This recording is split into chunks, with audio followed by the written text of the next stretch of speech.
this series is a series that I will always reread and reread forever.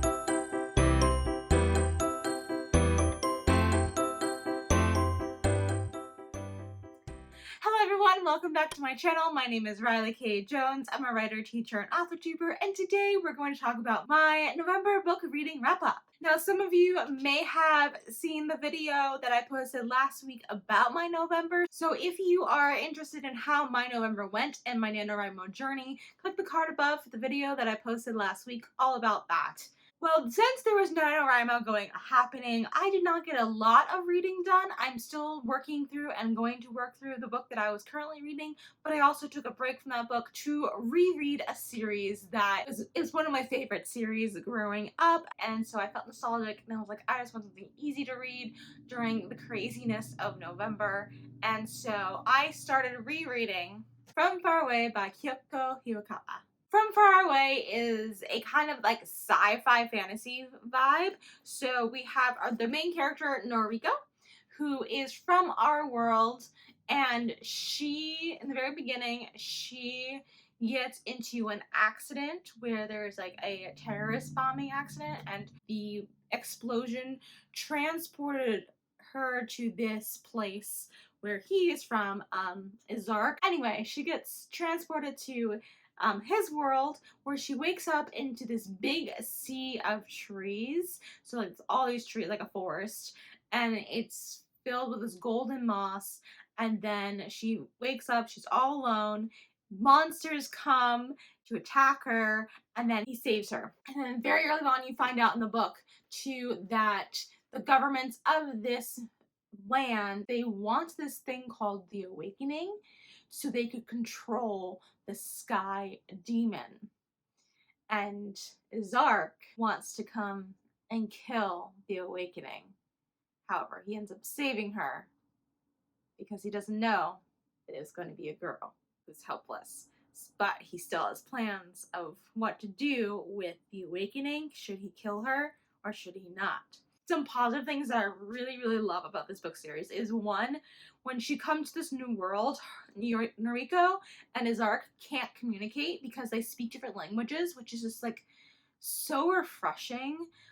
Like not every sci-fi or like travel back in time type of thing would like addresses that. They just kind of like, oh, they speak whatever language the country is produced in. They just all speak that language. And so she has to learn new language.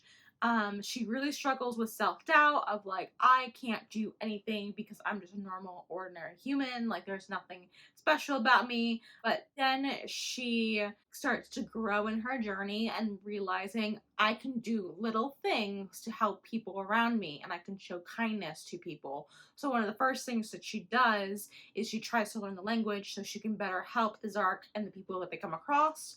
That's one thing that I really, really liked about this novel series. There are 14 volumes in this series, which is not very short but not very long either. This story has like a huge place in my heart. There's just something about it that isn't your typical like romance type of novel where like yes, there's romance involved, but it's much more than that. There's also like these awesome themes of good versus evil, and how in even when you're in your darkest moments, there is hope and you can see the light at the end of the tunnel mentality. There's a lot of that going on, and a lot of like binding humanity together to work for good rather than for evil, rather than be disrupted by evil.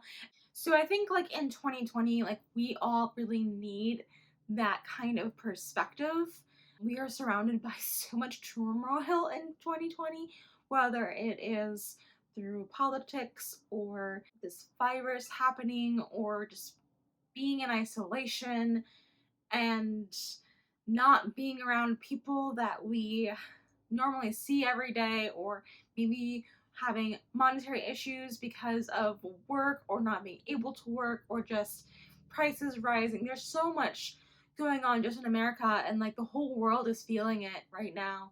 And the message of this book is like, even through all that violence, all that hardship, all that ache, if we come together, we can do things.